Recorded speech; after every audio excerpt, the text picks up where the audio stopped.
In the series of theory of computation, now we start our unit second topic for finite automata without outputs.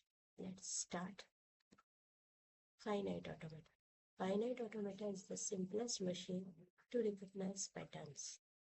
It is an abstract machine which has 5 tuples and which have 5 tuples, that means set of states and rules for moving from one state to another.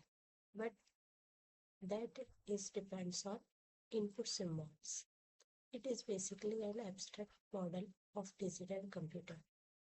These are the essential features for finite automata. These are inputs, states of automata, and outputs. Formal specification of machine required 5 tuples, finite set of states, set of input symbols, initial states, set of final states, and transition function.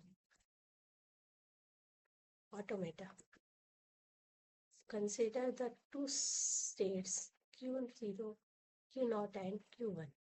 Q0 is the initial state and Q1 is the final state.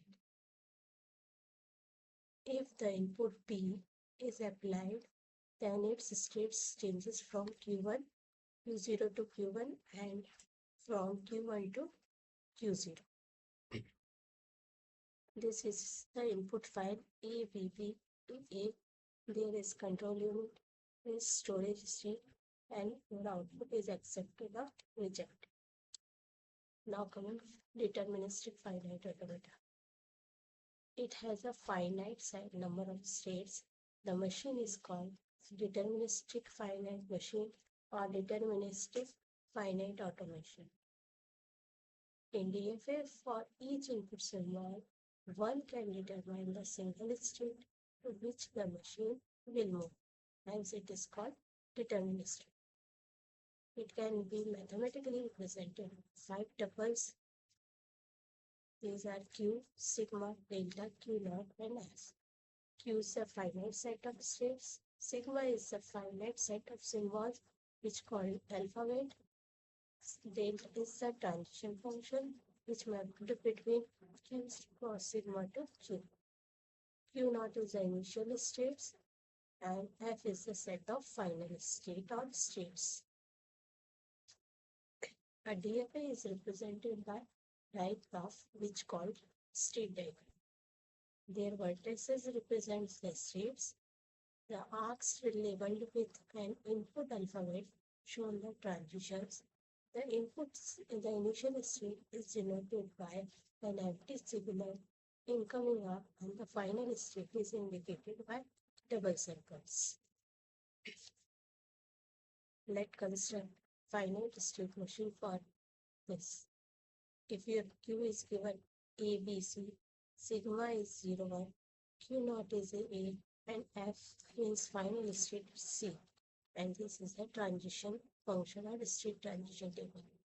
These are the present states, next state for input 0, next states for input 1. Shown as these are the initial states, these are intermediate states, and this is the final state with double circle. Means if you are given input 0, you will stay on state A. And when you are given input 1, you are jump from state A to B. Now constructed the DFA for counting of symbols. Means first example is number of ones is a multiple of 3. So basically we take 3 states Q0, Q1 and Q2. From Q0, first transition 1 to Q1, then Q1 to Q2, then again Q2 to Q0.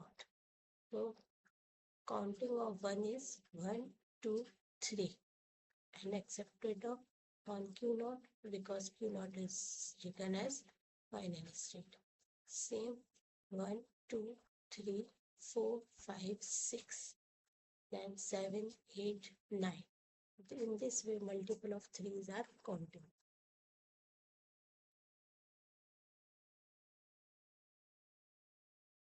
Then non-deterministic finite automata.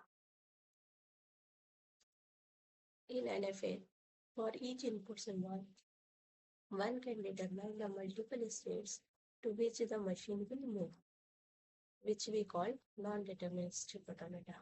In NFA, finite automata can receive in multiple states at same time for single input symbol.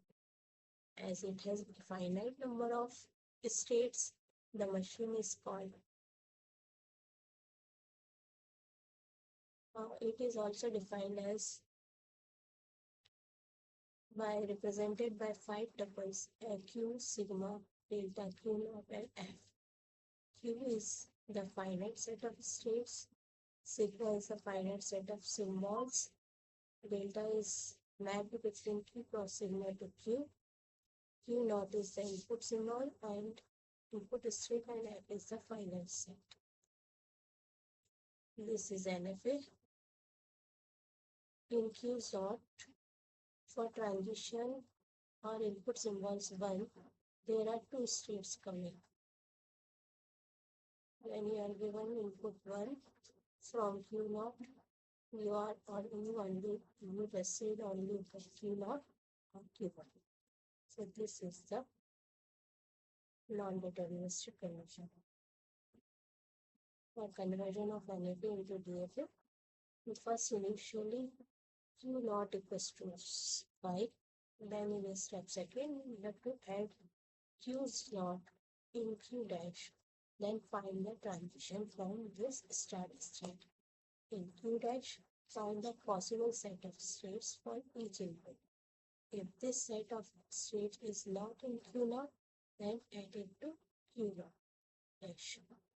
And in last final state will be the states which will contain F.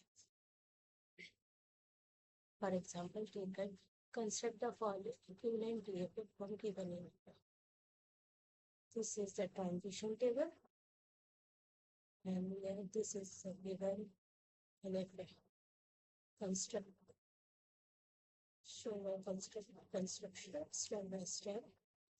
The first step is starting from Q naught. Successor, zero successor for Q0 is Q2. Means from Q0, transition from 0 is Q2, and for 1, it is 5. In the second step, Q2. Successor of 0 is Q2 is Q0, Q1. So this is the new state which is not present in our initial states. It means this, so we add this state in our table and find their subordinate 0 and 1 transition. This means if you take it Q0, Q1, then Q0, Q1 is Q2. Taking Q0, Q0, 0, meaning Q1, 0, so which will come to Q2. Yes, after that, Q0, Q2 is also new state which is not present in table. So we are adding this table and find the transition 0. Last Q0, Q1, Q2 is also a new state which we have to find. This is our final DFA. Now NFA is further subdivided into 2 parts: NFA without output and NFA with output with epsilon. So NFA with epsilon transition, which means epsilon stands for null symbol, and epsilon transition and transition on epsilon are no input, no output state. This implies that a machine can make a transition without any input. When finding the string described by path containing R with label epsilon. The symbols are described. This is the S1, epsilon S2. This is also known as NFA with epsilon. Consider the epsilon transition from S2 S1 to S2, then follow the following steps. To remove the value, find all edges starting from S2, then duplicate all edges to S1 without changing the edge level. And if S1 is initial state, then mark S2 is initial state. If S2 is the final state, then mark S1 is also final state. And remove the dead states. This is the time. For example, use the direct methods to find an equivalent energy without epsilon for the given energy. This is your energy with epsilon, which we convert into without epsilon. Means transition in step number 1, transition Q2 duplicates on Q1 and make Q1 as final state. Like this, and then after in step 2, transition from Q1 is duplicate on Q0 and make Q0 is final state. This is another example which we define without output, with epsilon moves to without epsilon. So now difference between NF and DF. NF stands for deterministic final automata. NFA stands for non-deterministic final automata. In DFA, for each symbolic representation of alpha, there is only one transition, state transition. In other in NFA, there are multiple state transitions. DFA cannot use anti-string transition, but NFA can use anti-string transition. DFA can understood as one machine. In NFA, NFA can understood as multiple little machines computing them at the same time. In DFA, the next possible state is mysterious set, and even if each pair of sets, state and symbols can have many possible next states. DFA is more difficult to construct, and it is easier to construct. Time needed for executing an input string is less. Time needed for executing in string is more. All DFAs are NFA, but not all NFAs are DFAs. DFA require more space, NFA require less space than DFA. And last, DFA is easy to determine where W belongs to L as transition are deterministic. And in NFA, it is difficult to determine whether W belongs to L as transitions non-deterministic. So thank you. Today's review